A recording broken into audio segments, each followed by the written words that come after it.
Hare Ram, Ram Ram, Hare Hare. Maybe we should have kirtan while we're waiting. What do you think? Good idea, Keshava? You agree? Yeah? Because we're waiting for everyone. We'll have kirtan while we're waiting. Hare Krishna, Hare Krishna, Krishna Krishna, Hare Hare. Radha Vishwas. Sounds very Bengali. Yes?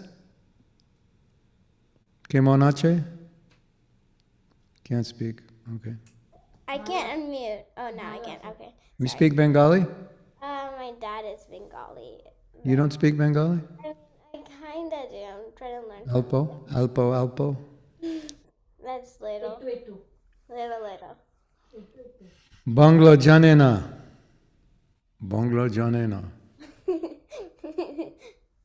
Yeah. If you learn Bengali, then you can sing all the bhajans, proper pronunciation. Yeah. When I sing bhajans, my dad's like, no, like. You're not pronouncing right. Proper way. And I'm like, how do you do that? Keep listening to him. You'll know how to do it. Hare Krishna. We'll have a little kirtan.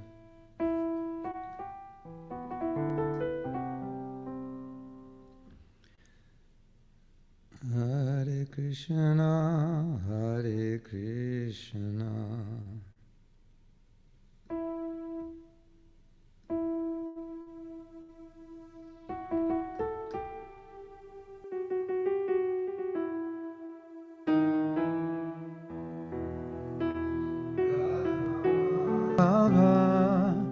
Kunjabi Hari Radha Madhava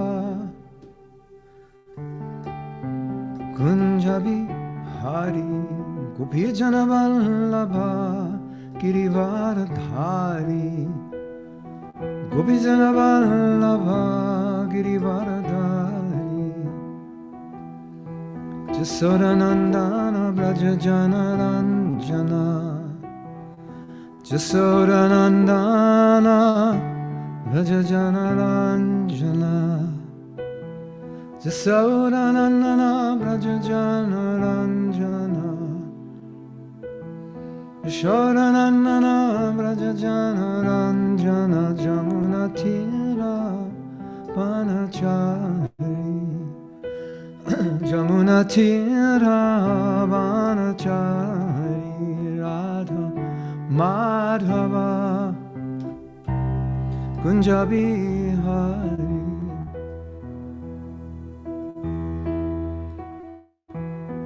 Radha Madhava Kunjabi Hari Radha Madhava Kunjabi Hari Gopijana Vallabha Girivaradhari Gopijana Vallabha Girivaradhari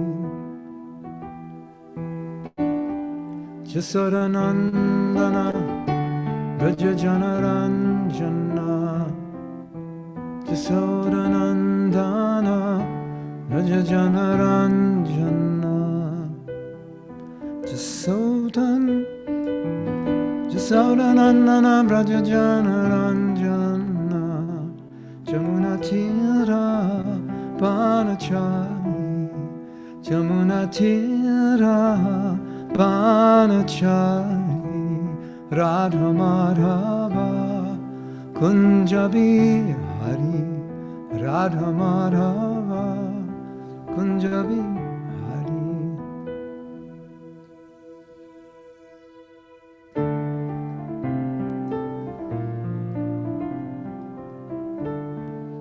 Hare Krishna, Hare Krishna, Krishna Krishna, Hare Hare, Hare Rama, Hare Rama, Rama Rama, Hare Hare.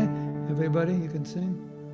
Hare Krishna, Hare Krishna, Krishna Krishna, Hare Hare, Hare Rama, Hare Rama, Rama Rama, Hare Hare, Hare Krishna, Hare Krishna,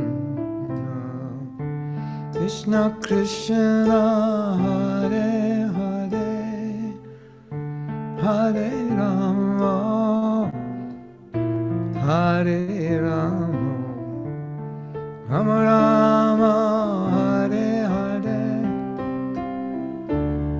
Hare Krishna, Hare Krishna, Krishna Krishna, Hare Hare, Hare Rama, Hare Rama, Rama Rama, Hare Hare. Everybody, as loud as you can.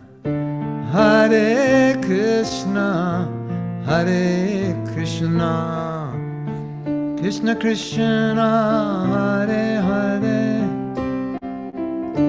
Hare Rama, Hare Rama, Rama Rama, Hare Hare. You want to dance? I'll put on dance music. Hold on. Wait a second.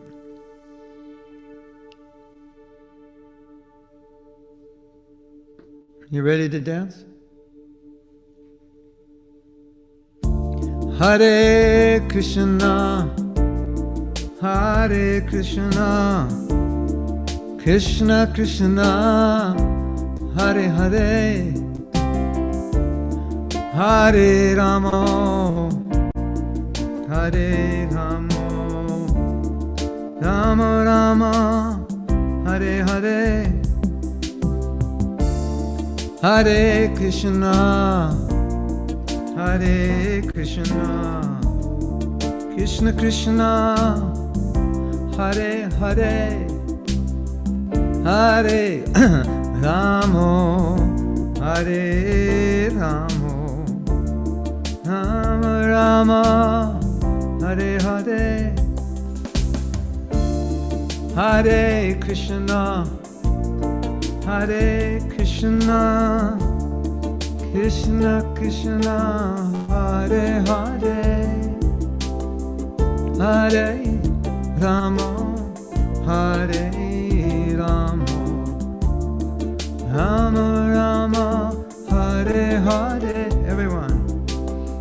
Hare Krishna, Hare Krishna, Krishna Krishna, Hare Hare,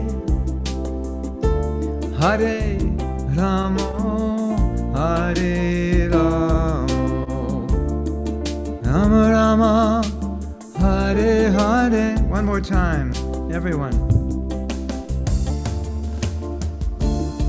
Hare Krishna, Hare Krishna, Krishna Krishna, Hare Hare, Hare Rama, Hare Rama, Rama Rama, Hare Hare.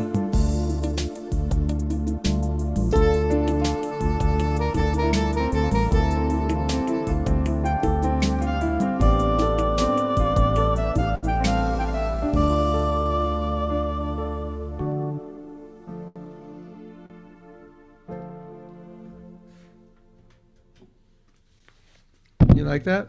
It's good? Should we just chant the whole time? Chant and dance? Okay, hold on one second.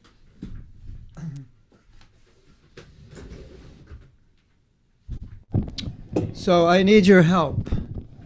And I want you, if you can, to remind me what we talked about a month ago.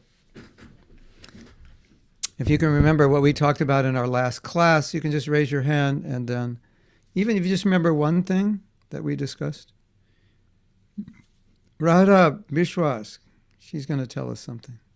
Yes.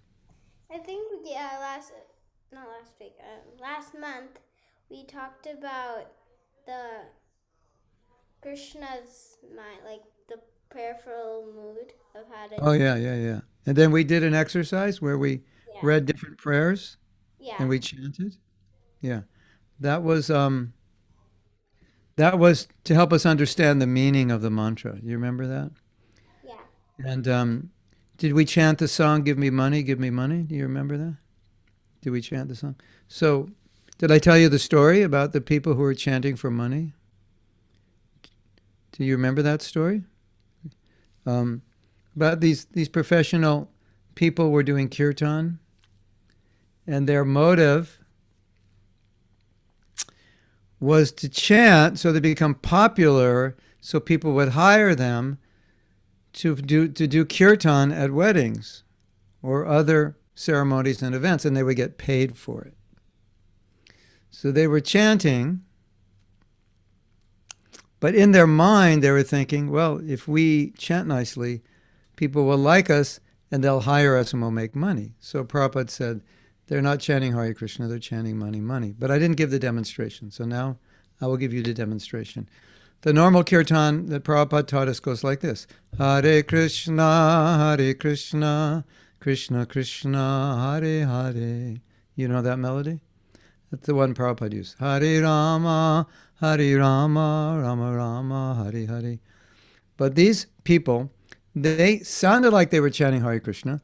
The mantra was coming out of their mouth. But in their heart, they were chanting, give me money, give me money, money, money, give me money. I want money, I want money. Krishna, Krishna, give me money. That's actually what they were chanting. So, the point of the last class was to explain that what comes out of your lips and what's inside of you may be totally different. Just like, have you ever been upset with someone and they say, why are you upset with me? And you say, I'm not upset with you. So if you've ever done that, well, has anybody not done that? Yeah. Or you don't want to tell someone how you're feeling because you feel if you tell them how you're feeling, they'll just get upset. So they'll say, did I hurt you? And you'll say, no. No, you didn't, but they can tell the way you said it that you don't mean it, that you actually were hurt. So what you say and what you feel is not always the same. So I was trying to explain in the last class, what does the holy name mean? What does the Maha Mantra mean? And we went through different meanings, but the main meaning Prabhupada gave was Krishna, I want to become pure. I want to be your pure devotee. That's the whole purpose of my life. And that's the meaning. But then I think we were joking a little bit and saying, but sometimes when we chant, for us, that's not the meaning. There's another meaning. Like one meaning is, I will demonstrate. You allow me to demonstrate different meanings? Hare Krishna, Krishna Krishna, Hare Hare, Hare Ram, Ram Ram, Hare Hare. So we hear the Maha Mantra, it's coming out of my mouth, but sometimes what's going on inside is, I don't want to chant Hare Krishna, Hare Krishna. I don't like chanting Hare Krishna, Hare Krishna. I'd rather be playing right now, Krishna, Krishna, Hare Hare. I'm really bored, Rama, Rama. That's what you ever feel that way before? I know you have. We all have. Even, don't worry, you're not alone. Even advanced devotees sometimes feel that way. Like they have so much to do, and there's so much on their mind, and they're chanting, and they're just thinking, I have so much to do. I want to put my beads down so I can do what I have to do. So that's not unusual. But the point is that simply because the Maha Mantra is coming out of our mouth doesn't mean we're actually feeling what the Maha Mantra means, right? I can say, I love you because you're rich and I want you to give me some money. So I say, I love you. You're my best friend. And can you give me $100? But that's really what you meant when you said, I love you, you're my best friend, right? Right? Or you have a toy. Can you give me that toy? Or whatever it is you want. So we discussed that last week. And then we chanted, and I gave you some meanings of the holy name to meditate on, like Krishna, please engage me. That was one meaning. Krishna, make me your pure devotee. That was another meaning. Krishna, please accept me. Accept me into the relationship. I left you. I want to have a relationship. So that's very powerful. So I just wanted you to remember this when you're chanting. Otherwise, you could up chanting like a what? If you don't remember the meaning of the holy name, then you end up chanting like a what? Who knows what? Chanting like a what? Keshav, you know what? Chanting like a what? Hypocritic person. Like a what? A hypocritic person. Oh yeah. That's good. You have become like a hypocrite, doing one thing outside, doing another thing inside. That's the meaning of a hypocrite. You do two different things. What else? If I chant like that, I become like a what, Radha? I think a parrot or a crow. Oh yeah, like a parrot. That's another example. You know the example Prabhupada give? There's certain birds. Have you ever seen those birds? If you say something long enough, they'll say it. Have you seen those? What do they call those? Parrots? Is it a parrot or a certain kind of parrot? Or they have another name? Anybody know? I forget. I think there's... Yeah, sometimes we use that word English. You use the word in English. Like if I say something and you say exactly what I say, we say you're parroting me. You may not understand what I said, but you say it and you sound very intelligent because what I said was intelligent. And you're 10 years old and you sound like you're 50 years old, what you said. That's parroting. You have no idea what it means, but you said it. So have you ever seen a bird that has been taught to say Krishna? Yeah. We had one in LA many years ago say, Govinda, Govinda. Right? Or you see those parrots, they say, Krishna, Krishna, like that, something like that. Someone can do a better imitation than me. But something like that. So you keep saying, Krishna, Krishna, Krishna, Krishna. And then they'll finally say, Krishna, Krishna. So Prabhupada gave an example that you can teach a parrot to chant Hare Krishna. But if some animal's coming to kill the parrot, it's going to go, ga, ga, ga, ga, ga, ga. It's not going to chant Hare Krishna because it's not a devotee. It doesn't know what it's doing, right? So you can parrot chanting, but then when there's difficulty or danger, you'll say, ah, instead of Krishna, right? Because nothing was going on inside. It was just parroting outside. That's a very good example. So you don't want to chant like a parrot. And Prabhupada has given that example many times. What else? If you don't chant inside and outside the same, then you're chanting like a blank. Who else can say? Who knows? Sahas Thakur. Yes. Like a parrot? Yeah, chanting like a parrot, definitely. And what else? Yes, Radha. Like a crow, I think. Like a crow. Because it keeps cawing for no reason. Maybe it's more like you feel like a crow when you chant like that. Okay, chanting like a crow. Well, you know what Prabhupada said about crows? They like garbage. So he said, there's so many things to talk about that are like garbage that people are talking about. So he said, sometimes people like crows, they like to talk about all these things that are really no benefit to anybody. Yes. Who was raising their hand? Bhakti, you raised your hand? No? No? Someone else? Chant, if we, okay, Keshav has another one. Chanting like a? Maybe like a fake person, like you're just chanting for some profit. Yeah.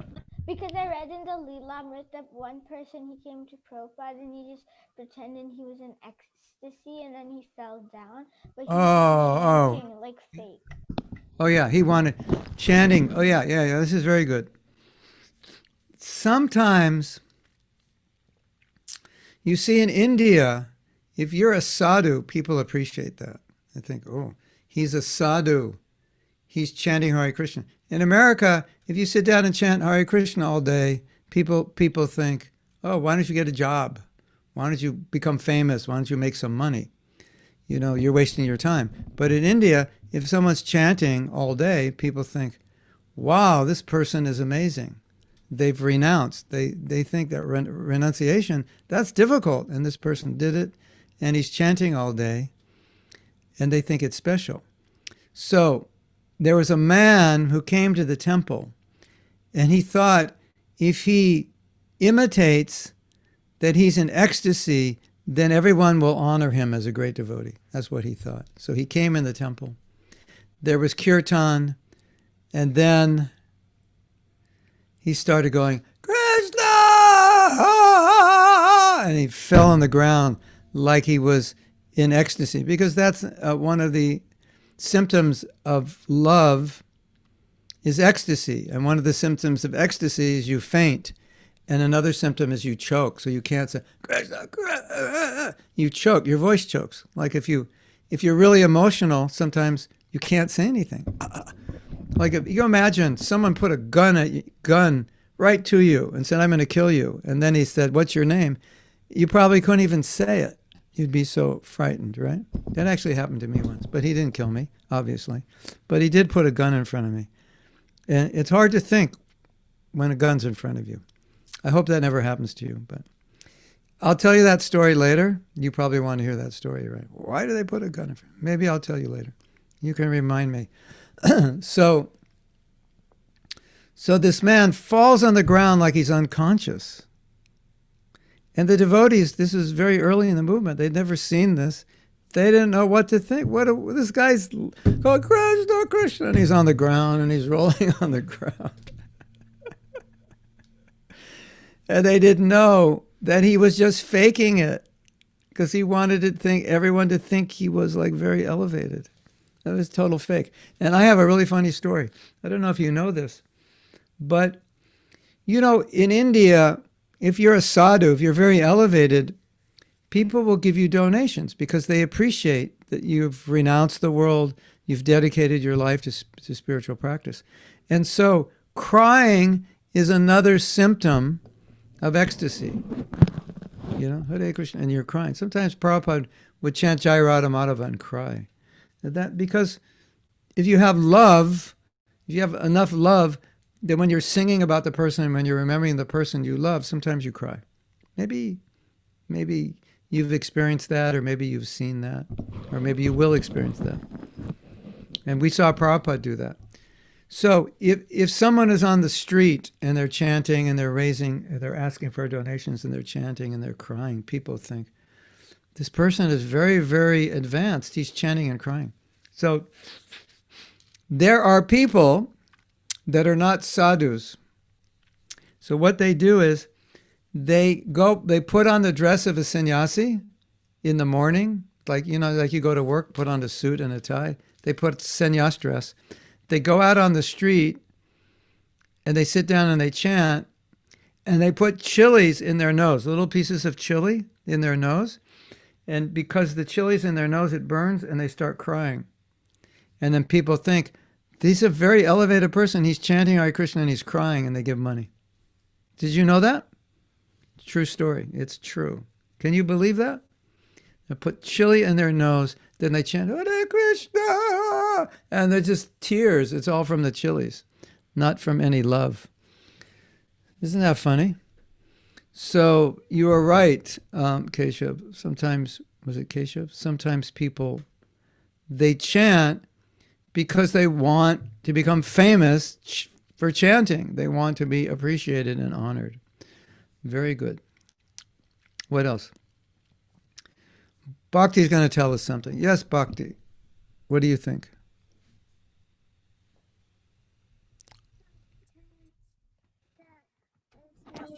The cows also chant Hare Krishna with the moo. Oh, yeah. Did you know when the cows moo, it's more powerful than a sadhu chanting Om? Did you know that? When the cows say, It's more powerful than when the yogis are saying Om.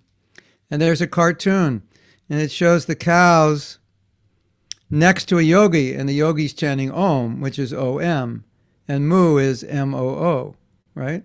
So the yogi's chanting Om, and the cows are talking, saying, oh, he's got it backwards.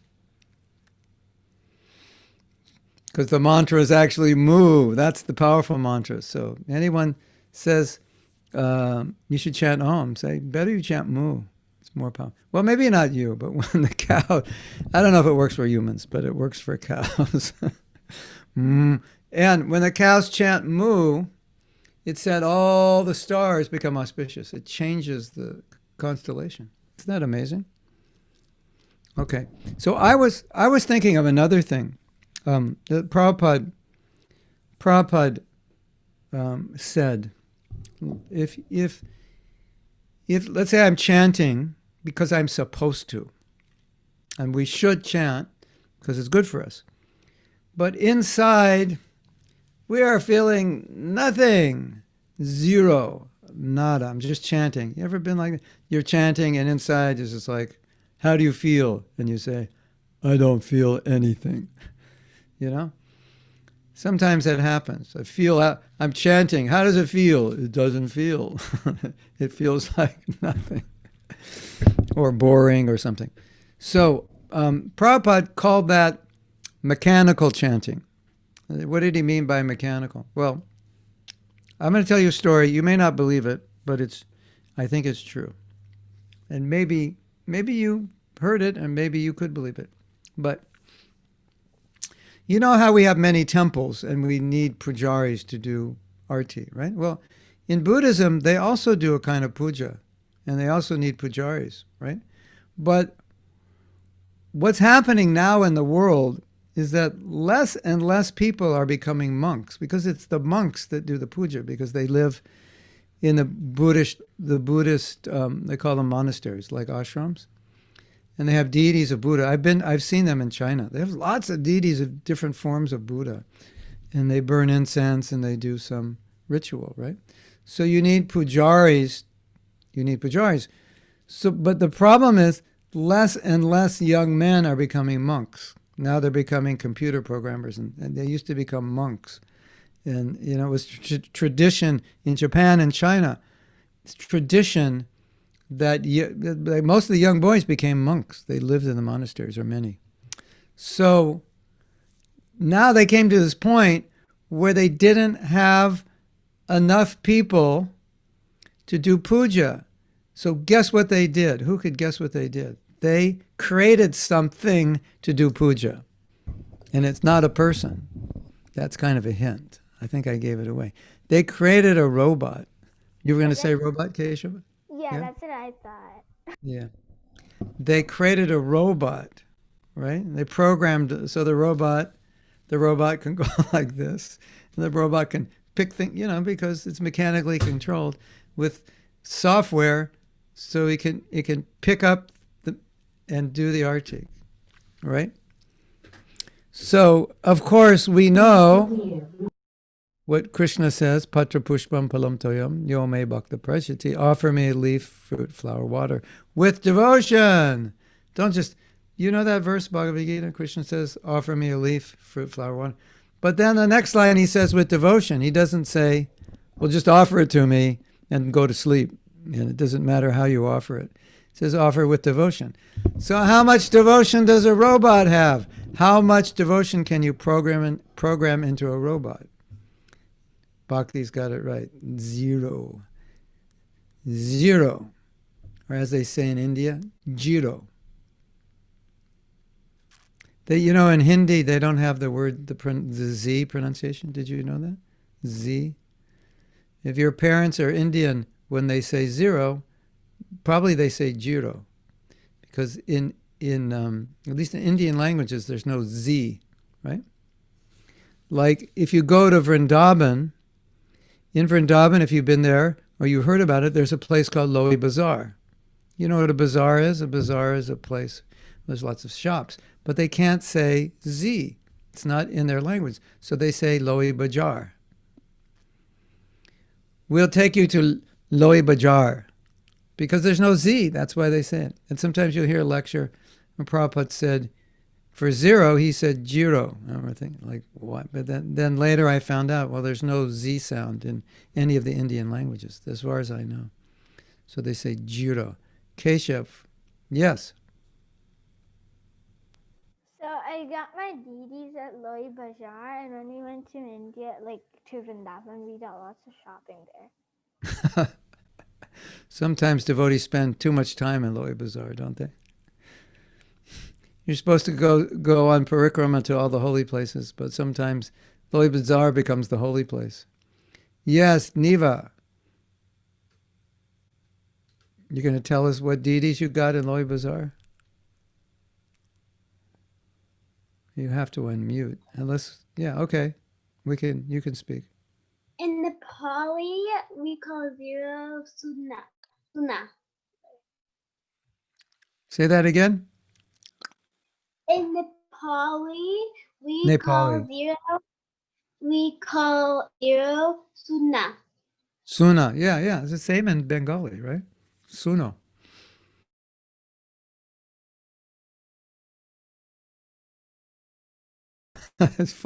My heart is full of zeros.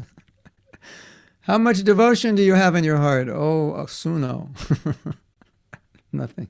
So Prabhupada used this word, mechanical. He said, don't chant mechanically. What did he mean by mechanical? A robot, because you could program a robot, right? Okay. So let's say, I say, Bhakti, do you chant your rounds? She says, yes, I chant 16 rounds. I have a robot, he chants for me. And I chanted one mantra, and then it just plays 1,728 times. My robot does it for me. And the robot has my face on him, on the robot, and Hare Krishna, and it's my voice coming out. Will you benefit from that? I don't think so. And don't ever think about doing that. Although I think some devotee in the future will probably have that idea that, I'll get a robot to chant my rounds for me. But that's kind of like getting someone to exercise for you. I don't think it works like that. Yes, Keshav. So I think I think the robot we benefited, but it's programmed so metal comes from the mountains, so like mountains are personified. So I guess they will get benefited. The people who created the robot, if they hear the holy name, they'll benefit for sure. But technology is dangerous because you could misuse it. You could use a robot, they could clean the temple. I'm sure in the future we'll have robots cleaning the temple, cleaning the kitchen, doing the laundry, so many things. We're going to get really lazy with robots around, But doing artik, chanting your rounds, I don't think so. Sahas is going to tell us something. Yes? How you were saying that there's zeros in the heart. So a robot technically has a 0 and a 1. It's true. Robots have zeros and ones. But thank you for that technical information. The code is zeros and ones in different forms. Yes, that's true. But in terms of devotion, shuno. Right? No devotion. So I think it's good for all of us when we're chanting to meditate on robots, at least for 10 seconds. At least to remember we should not chant like robots because it's very easy to chant like a robot. And we've all done it, right? So that was the purpose of last month's class, was to remember when you're chanting the meaning. Well, it's kind of like, let's say you have an idea of what you want to be when you grow up, right? You say, well, when I grow up, I want to be a doctor or whatever you want to be. Then when you go to school, you're thinking, okay, what I'm learning now, it's going to be good for my profession. But if you don't know what you want to be, sometimes you're learning things and you think, why do I need to learn this? How am I going to use this? So you forget, you don't put any meaning on your education, and then it just becomes boring. So sometimes we chant that way. It's like, what's the point? I don't even connect with what this means. But when you realize No, this means that I'm connecting with Krishna. This is my relationship is getting closer. This is how I do it. And I'm supposed to express that through the chanting.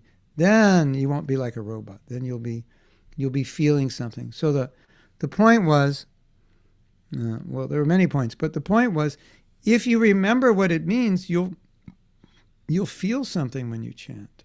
But if you just chant and feel nothing, okay, we're going to give Sahas the benefit of the doubt. If you only feel zeros and ones in your heart, then you're still a robot, right? You're still a digital being with zeros and ones in your heart instead of Krishna. So when you chant, no zeros and ones, but Krishna instead. How's that, Sahas? That better? Using your analogy, using your technical information. You like to write computer programs? Yeah, You do that? coding. All right. There was a devotee who was a mathematician, and he asked Prabhupada, how can I use, I've got a degree in math. And he said, how can I use that in Krishna consciousness? And Prabhupada said, you can calculate how many millions of years you've been in the material world. He said, you can use your math for calculating how many births you've taken and you're still here. Prabhupada was sometimes funny. Ishan, you want to say something? I'm actually a coder too. You are. Amazing. I You good? You're good in math? Yeah. You're gonna create some new program. I have a program for you guys. I want to create a program. If you can create a program where, like, I can put a sweet ball in my camera and then you can pick it up on your end, or some interface on my computer where I can give something, it gets digitized, and then you're just like now. What I'm saying is being digitized. The picture's being digitized, and it's coming out on your end. It's going. I'm speaking. The sound is going in analog. It's getting digitized, and then it's being transferred on your end. So I want to give you a sweet ball. So you have to write a code. The sweet ball becomes digitized. It goes through my computer, and you pick it up, and then it becomes analog on your side. If you can invent that, that will take some brains to figure that one out. But if you can invent that, then with every class, we can distribute prasadam. So I think it's worth inventing it. We'll get more prasadam. Yes, Radha, you have an idea how to do that? Maybe where those those power lines are going, those whatever you call it, lines. Telephone lines? Yeah, telephone lines. Right. So, we can create Prasadam lines? power lines, yeah, for food and other stuff like gadget lines or something Yeah, well, stuff. Sahas and Ishan just have to figure out how to do it. Computer we're scientists. we're turned, those videos you're watching, it's all analog being digitized. So why not digitize something? You figured out you got an idea how to do it, Sahas? Everyone gets a 3D printer, and then you send it through the chat, and then someone clicks on it, and then prints it onto their 3D. Oh, but then you can't eat it. So maybe there'll be some kind of device, like a printer that, like, we'll call it a cooker. It'll actually produce the sweet ball on your side, right? That'll be, anyway, you figure it out. You'll live long enough. If you figure it out, you'll become pretty wealthy. You'll probably become more wealthy than Bill Gates. Okay. And then you could build like lots of temples. Okay. Who has their hand up? Someone had their hand up. Oh, Neva. Yes. Well, one way to transfer the sweet ball from your side to our side is the computer. So once you hold something up to the computer, it could take a picture and then transform it to the other side, but it won't be edible. Yeah, that's the problem. We don't like eating paper. So you have to figure out the printer who can actually. Anyway, it could be possible. Maybe Keshav is going to figure it out. Yes, Keshav, you got to figure it out. Yeah, so you could put the sweet ball, or you could just put up a pic. No, you can have a printer. Like, you could send it to us in the chat, like Sahas was saying, and then you could print it. But it will, when it's getting printed, it will just convert the paper into like something like the thing that is getting printed. That would be fantastic. I think there's some technology like that. I've seen a little bit, like kind of, I guess it would appear in a digital form of a sweet ball. You'd have this digital sweet ball, and you'd have to have some interface. So that digital form of the sweet ball.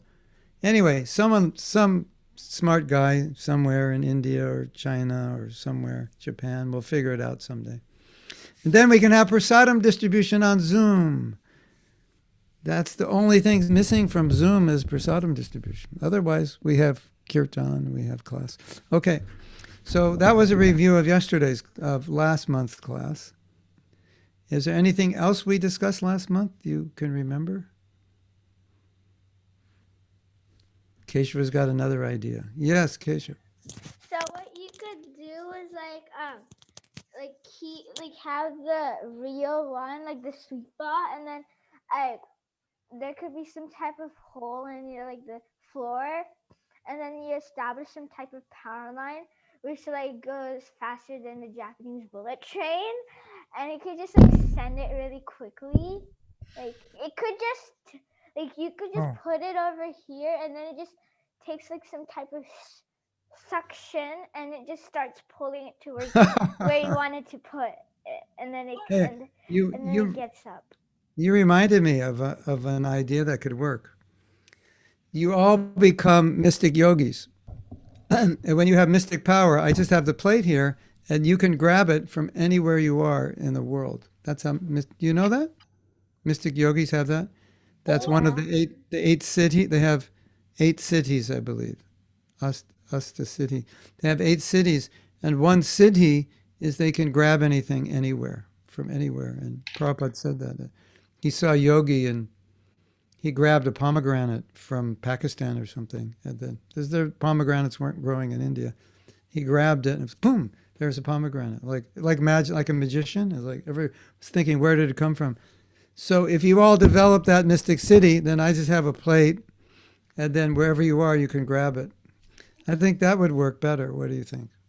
That So would start. be like Or we could do this where if like there's a power line network underground, and then whenever you're connected to Zoom, the people houses that they'll connect to your house, and then if you want to send something through it, Oh yeah, like something through the power line, and then it goes through every single house that you're connected to. that's a lot of power lines. I like the mystic yoga thing better. So I think you should all head for the mountains today. Find a place to meditate and just live up there, and you can eat berries and roots and leaves and do your mystic yoga. And then next month you'll have the mystic power, and then you can come and grab my sweet balls. How does that sound? Like a good plan? that will take No? forever. No. The Yeah, coronavirus will be finished. not recommended. Okay. So, yes, Radha. Something else? So I found the story in Srila Prabhupada. No, not in Srila Prabhupada. But you know Abhaycharan, that movie? Yeah, yeah. Yeah, so I was watching it in the beginning before Prabhupada's birth. There was this guy who was pretending to be God, and he was Oh, yeah, yeah, yeah. everybody, and he was like, but he was just a fake yogi trying to be God. And then Yeah. Bhaktivinoda Thakur substituted him. He arrested him, Yeah. and everyone was afraid of him, afraid to challenge him. And you know what happened? So interesting. I kind of know. He died in jail. He died in jail. You know why? You know how he died? Because jail. like somebody cut off his hair, and then that person, the British guy, he read that yogis, and that person's name was Vishaki Sain. So he knew that Vishaki Sain, like when he read in a book about yogis, that they keep all their mystic power in their heads. So Yeah, then he yeah. just like when he was going to jail, he just snapped off his hair, and then he just fell to the ground. Like and Bhaktivinoda Thakur was also ill because of him, and all types Yeah. of problems were happening, like building school caught fire. Exactly. So as soon as he like fell, like the hair was cut off, Bhaktivinoda Thakur and the other people who were ill, just like it vanished. They were well Yeah. again. It's interesting, right? And then I think he committed suicide. He was finished. His career of playing God was over. He Yeah. drank poison. Yeah, there's a lot of people. You see, in India especially, all over the world, but especially in India, people honor sadhus and gurus. They have great respect for them. So some people think, if I can pretend to be a guru, or better, I pretend to be an incarnation, then I'll become famous, I'll get money, I'll get women, I'll get whatever I want. And Bhaktivinoda Thakur couldn't stand that this person was doing it. And it's true what you said, Keshav, that he actually had mystic power. And Bhaktivinoda Thakur became ill, his whole family became ill. And his family was pleading with him, just don't do this because we're going to die. And he said, no. This man, it has to be stopped. And he arrested him. And it was a big thing, God's getting arrested. So people thought, well, he's God, now God's getting arrested. That doesn't look good, right? The headlines on the newspaper, you open up the internet, you see the headlines, God's been arrested. Doesn't look good. But, people thought he was God, and then eventually they realized what happened. Okay, so that's that happens, unfortunately. So today, I wanted to talk about something that I don't know if I've spoken about it before. Did we speak about the concept that chanting is not a process, but it's a relationship? Have we spoken about that yet? Do you remember? Anybody remember? No, we haven't. Yeah. So if you do a process, just a like you're learning to play an instrument, and there's a way to learn, call it a process. If you've learned an instrument, you hold it this way, you play it this way, and just every lesson you're learning a process. And you don't really have a relationship with that instrument. You don't kiss the instrument, tell the instrument, I love you. You don't bring the instrument with you when you go to the mall, when you go shopping, when you go to your friend's house. You don't bring, there's no relationship as we would have a relationship with another person. But a lot of people, when they approach religion and meditation, they look at religion like a process, like learning an instrument. Like, this is how you do arti, 7 circles. Or 4 circles to the feet, 2 to the waist, 3 to the head, 7 to the body. That's the practice, that's the ritual, right? And then with each item, it's a little different. And it should take a certain amount of time. It's done in a certain way. You've seen yajnas before, right? And they're chanting the mantras and throwing the rice and the grains and the ghee, and swaha. You've seen it, right?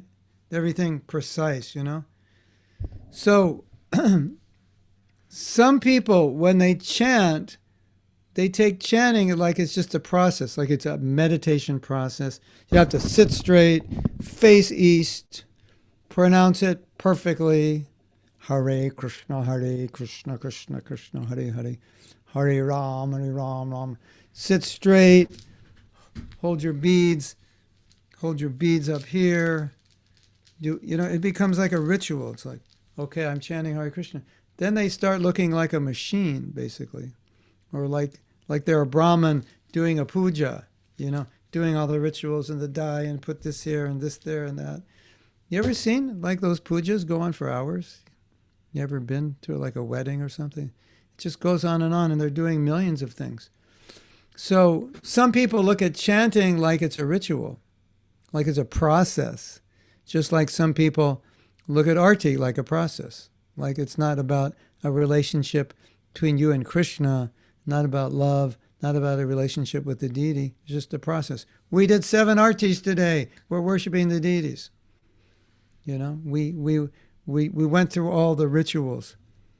So that's kind of like saying, if I see you and say, hello, imagine I saw you. I said, Dara, hello, Dara, how are you? It is nice to see you. You'd think, it's Mahatma.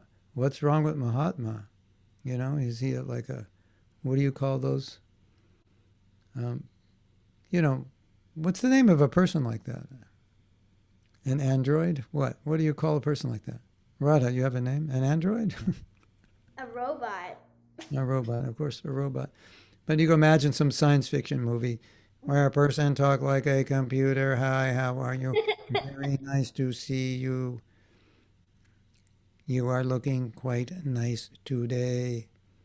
Please excuse me. I have to speak to someone.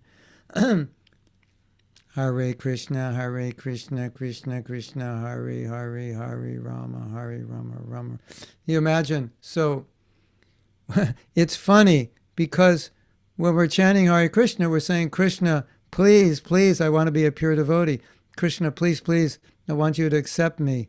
But sometimes it doesn't sound like that, right? So let's say if I said, Dara, I want to be your friend. Will you like me? Can I come over to you? You get away from me. I don't want to see you. Right? You're weird. What's wrong with you? So, but sometimes we're chanting Hare Krishna and we're supposed to be saying, Krishna, please, I want to be a pure devotee. And we're saying, Krishna, please, I want to be a pure devotee. Hare Krishna, Krishna Krishna, Hare Hare, Hare Rama, Hare Ram. Please accept me. Hare Krishna. It's totally, isn't it? So, but it's, and then and then a lot of us are thinking, well, it's just a process. You just have to say it. That's what a process means, right? You just, you know, you do it. Okay, I want you to exercise. Do 10 push-ups. It's just a process. Just do 10. I don't care what you're thinking. I don't care what you're feeling. Do 10 push-ups. You'll get big muscles. So it's not a process like that. You know, just chant 1 round, chant 4 rounds, and you know, magic will happen. No, you have to understand Krishna is in his name, and you're there and you're connecting. So it's a relationship. It's not a process. Does that make sense? You understand, Bhakti? Yeah.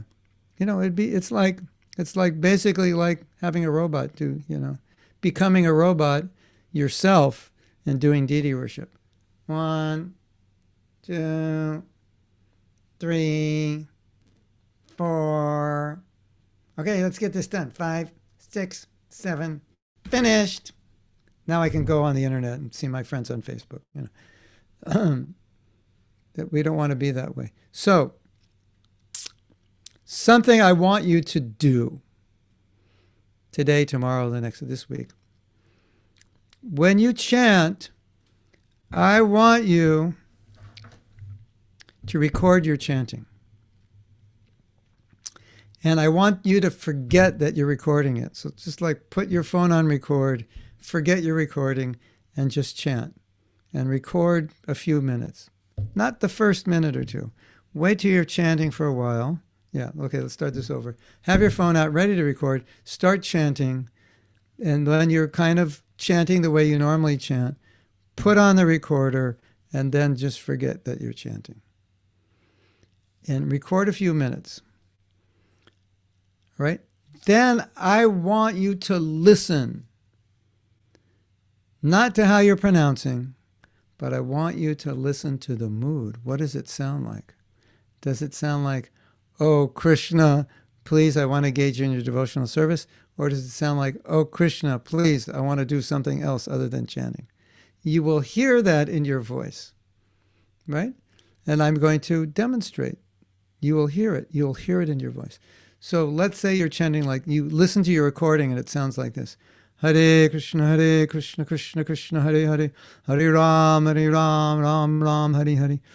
you can hear the prayer, right? Can't you? You can hear, I'm praying, I'm asking, I'm sincere.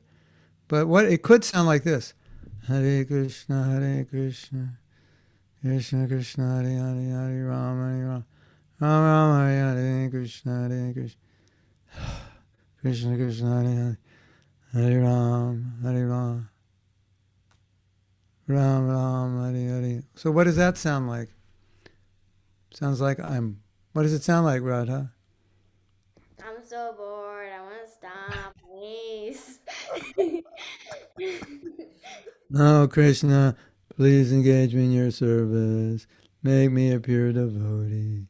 I just want to be your devotee. No, it doesn't sound like that, right? So, as you're listening to your voice, beyond what you're chanting, you're going to be able to hear yourself. You're going to be able to hear what you're feeling. And it's going to be interesting because you may not be aware of actually what you're feeling so much until you hear it. Because I've done this before. And sometimes I was chanting and I heard myself, and I didn't think, I thought I was chanting well, but it sounded like this. It sounded like I didn't really care. Hey, Radha, you wanna come out with me and do something? I don't know, maybe I'm kind of busy. And that's what it sounded like. I was just like, And I didn't know I was chanting that way. So this will be a good exercise for you. You're not listening for pronunciation. You're listening to see the feeling. You know why texting isn't good? Because you don't know what the person's feeling. You can only tell what they're feeling when they're talking, right? Like if you get a voice message, you could understand better than a text message. Because a text message, sometimes someone says something in a text and it's actually a joke, but you get upset because you thought they were like making fun of you or saying something bad about you. They were just making a joke. And if they would have put it in the voice message, you would have understood it was a joke. But in the text, sometimes you don't understand. So I want you to listen to your emotion. And next time we meet in a month, you're going to tell me what your experience was. Yes, Radha. Can emojis help with that? What's that? Emojis? Please. Yeah, emojis help, but they're not perfect. Not perfect. It's okay. Yeah, I mean, if you want to be, if you tell a joke and you want to make sure they know it's a joke, yeah, emojis will help for sure. So now this idea about it being a relationship. Krishna, the most amazing thing is when you chant, Prabhupada said Krishna's dancing on your tongue. So Krishna is there. He's present with you. But you may not notice it, right? He's right there, but you may not notice it. So what I would like you to do now when you chant is notice it. Try to notice that Krishna is present. Just even if you don't really feel it, but just think, oh, Krishna's present, I'm chanting, he's here. There's a relationship. Like some of you are thinking, or you've probably heard, if you chant Hare Krishna, it'll awaken your relationship with Krishna. You've heard that, Dara? And Gandha what? Gandharvika? Dara and Gandharvika? Where are you from? Colombia, but we live in Alachua. Oh, okay. You look familiar. Colombia, Bogotá. No hablo español. No sé nada. Alachua. It's cold today, isn't it? Yes? Yeah. When I tell people, I live in Florida, they think, oh, it must be warm. I go, no. It's 32 degrees last night. I go, and in Florida? I go, yeah. It's crazy, huh? Yes, Radha. Over here in Massachusetts, there are literally like 2 feet of snow. Yeah. And It's all out to play. It's all your fault, Radha, because when it's cold up north, it's cold down here because the cold air blows down. So if if it's cold here, we know it's like it has to be freezing up there because it can't get this cold unless the cold air comes down from you. It's all your fault. So warm it up there. I don't know. Not my fault. Do your mystic It's power Mel's and warm, fault. warm it up. Mel's Warm it fault. up. I want to tell you a story, and then we'll end soon. So, when I was a young devotee, and I first came to ISKCON, we never, in our religion, Christian religion, Jewish religion, so many religions, there's no deities. There's no deity worship. And so, the first deities I saw were Lord Jagannath. So you know what Lord Jagannath looks like, right? So could you imagine for someone who's never was grown up in a religion where there's no deities, that your first deity is Lord Jagannath? It's like, okay, you're offering food to what you think is a piece of wood that looks like some kind of tribal, what do you call those long things? I forget them. Totem pole. You know what a totem pole is? They have carved faces. So for us as a Westerner, it looks like, something tribal that primitive people, would create some god and then do some kind of worship to get rain or something. This is very strange. And Prabhupada told us, he said, no, Krishna is there. He's there. This is him. He's in the deity. That was like completely foreign to us. So he would explain it to us. Philosophically, he would explain it. But we had never heard this before. But we accepted Prabhupada. So he said, if Prabhupada says that's Krishna in the form of Lord Jagannath, we accept it, right?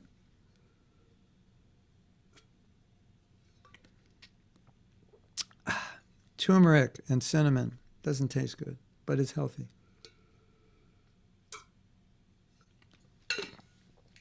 So, Prabhupada said, here's Lord Jagannath, this is Krishna. And we're like, and we think, okay, if Prabhupada says it must be true, although for us it was very strange. So we start worshiping Lord Jagannath as Krishna. Not because we saw him as Krishna, but because Prabhupada said he was. So we treated him like, not because we saw him as Krishna, but because we treated him as Krishna. There's a difference, right? So Prabhupada said, Krishna is in his name. And you say, but I don't feel it. I don't see it. And we say, no, you don't see it, but treat the holy name as Krishna, and then you'll see it. Correct? So we treated Lord Jagannath like Krishna, and then we began to see. So if you treat the holy name as Krishna, before you feel it, before you see it, just treat him as Krishna. And then by doing that, you will begin to see him as Krishna. And then you'll realize when you're chanting, the relationship is there between you and Krishna. It's not a process, it's a relationship. Yes, Radha.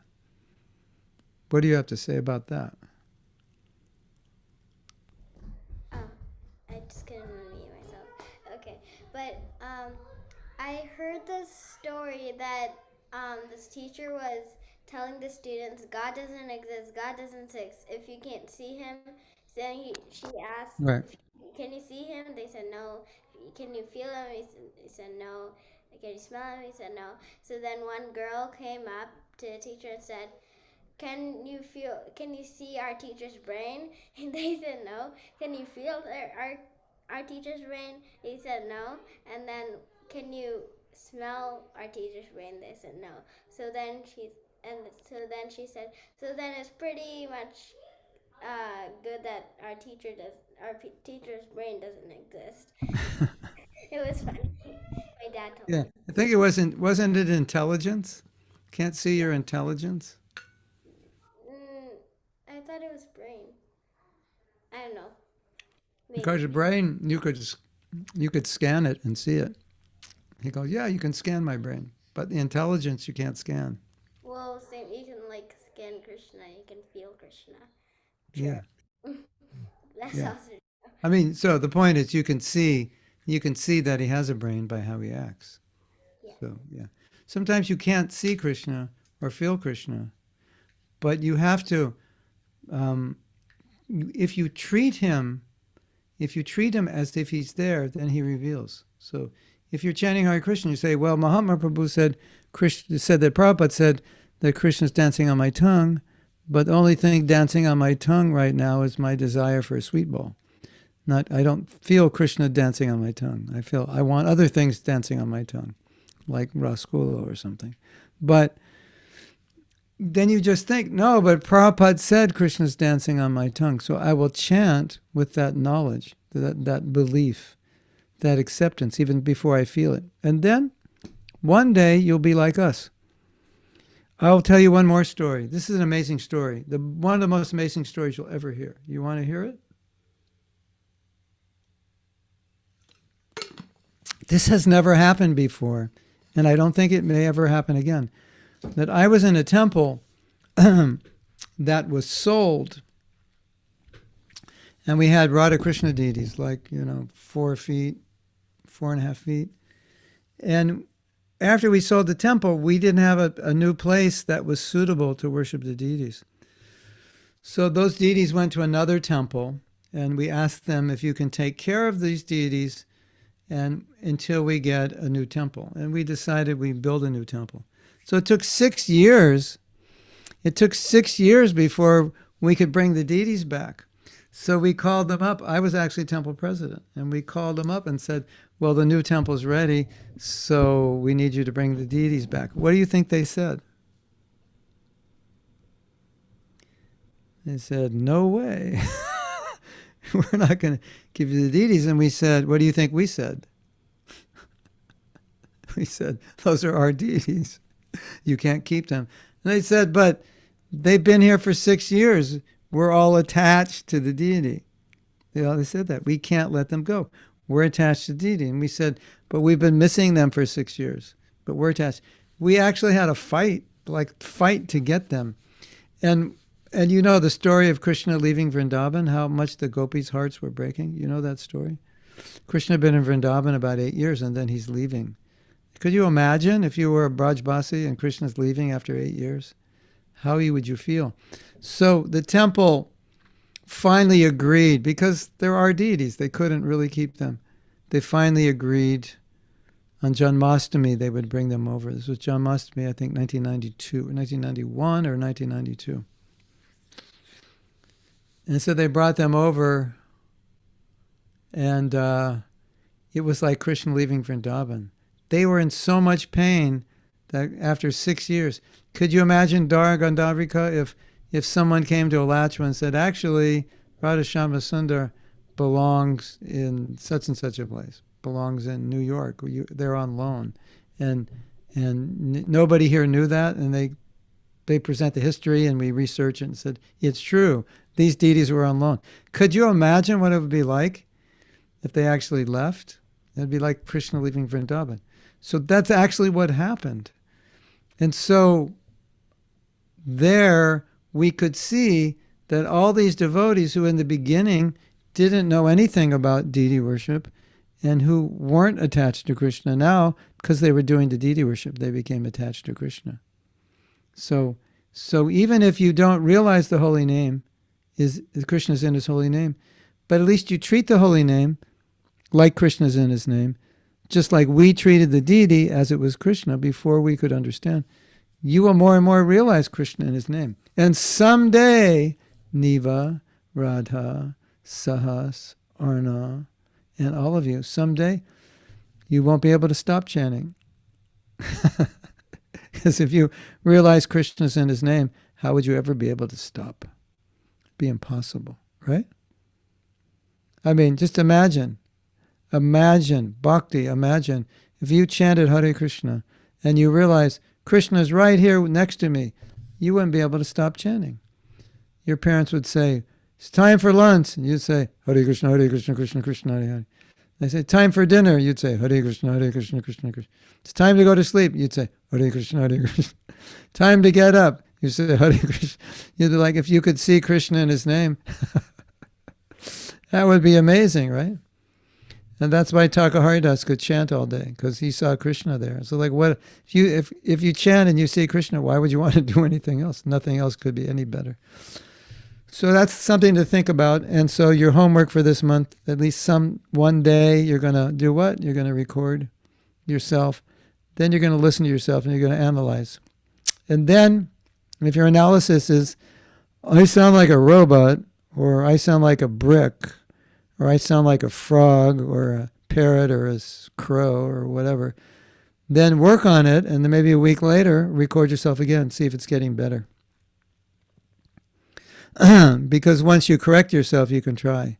But the trick is when you do it, you have to forget your recording, because if you remember your recording, you'll chant in a way you don't normally chant, because you'll want to do better. So don't try to artificially do better just for the recording.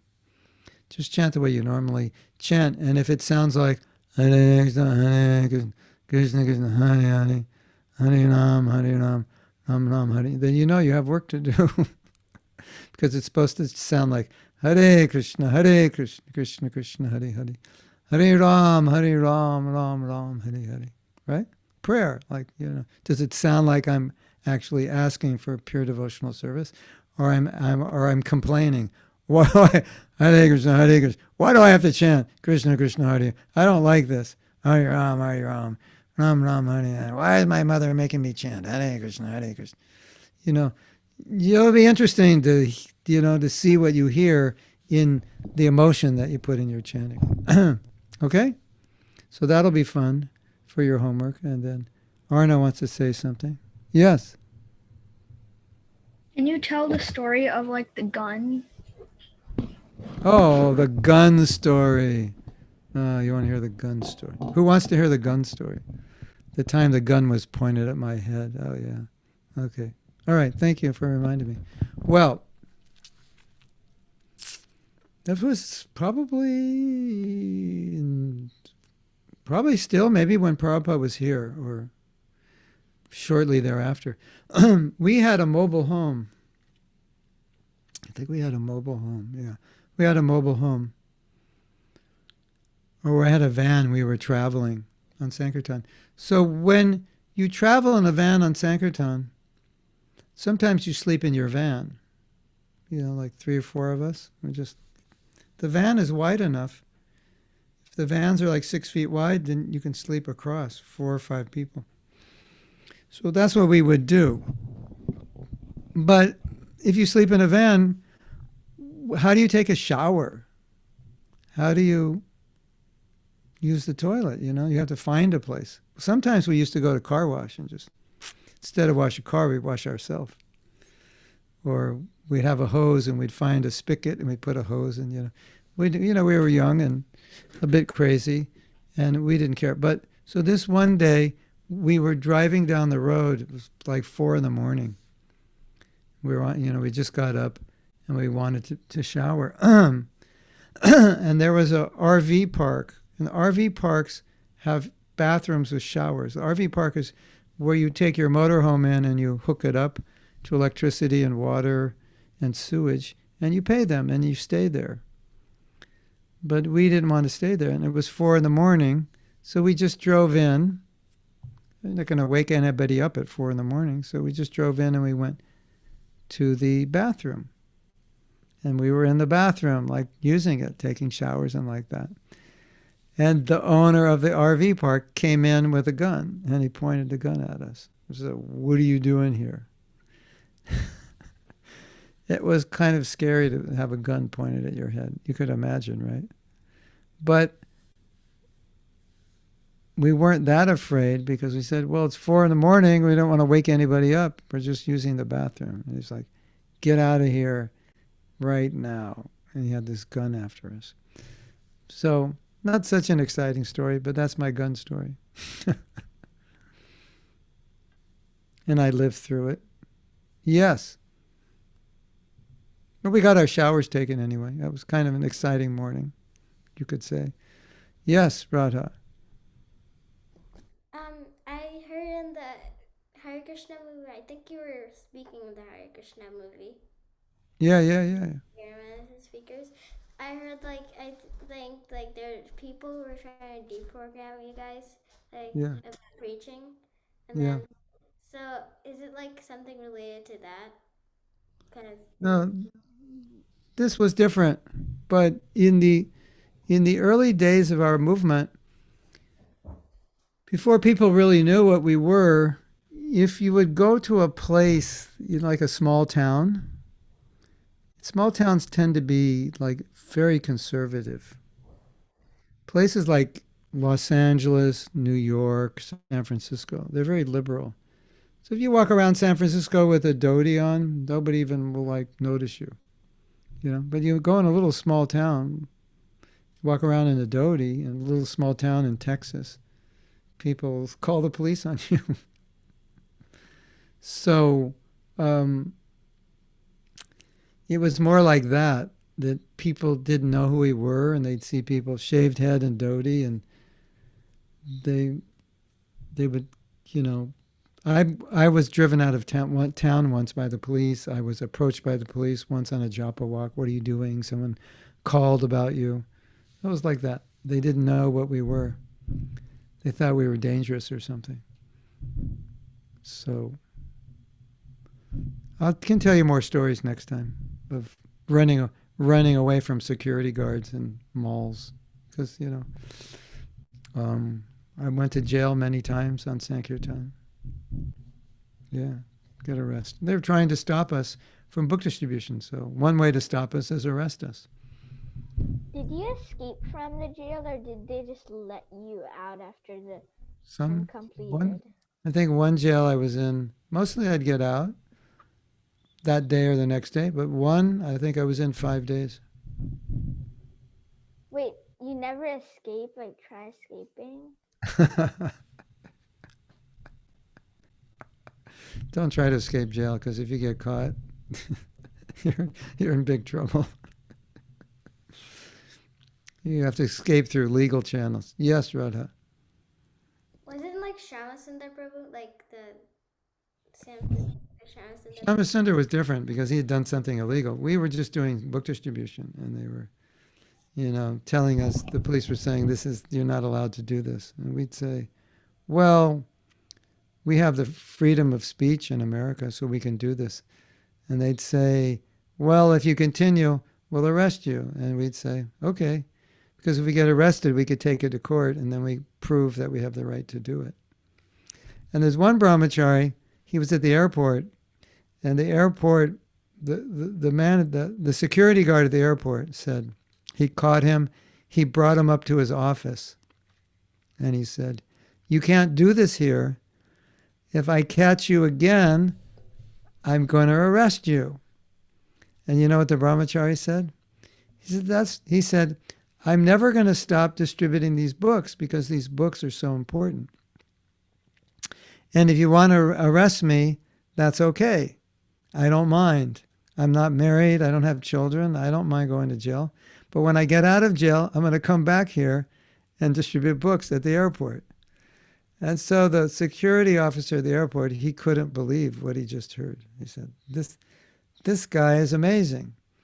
And so the brahmachari said, look it. Let's make a deal. Take this book. He gives him a Bhagavatam or a Gita. He says, take this book and read it. And if you don't think that I'm doing good work, then you can arrest me. Well, I'll be here tomorrow and you can arrest me. So that was the deal. So the officer read the book and he met the devotee the next day. And the devotee said, did you read the book? And the officer said, yeah. He said, so what do you think? And the officer said, yeah, you're doing good work. And so the officer said, okay, let's make a deal. Whenever I walk through the terminal, just sit down. And when I walk out of the terminal, you can distribute books, because that way I won't lose my job.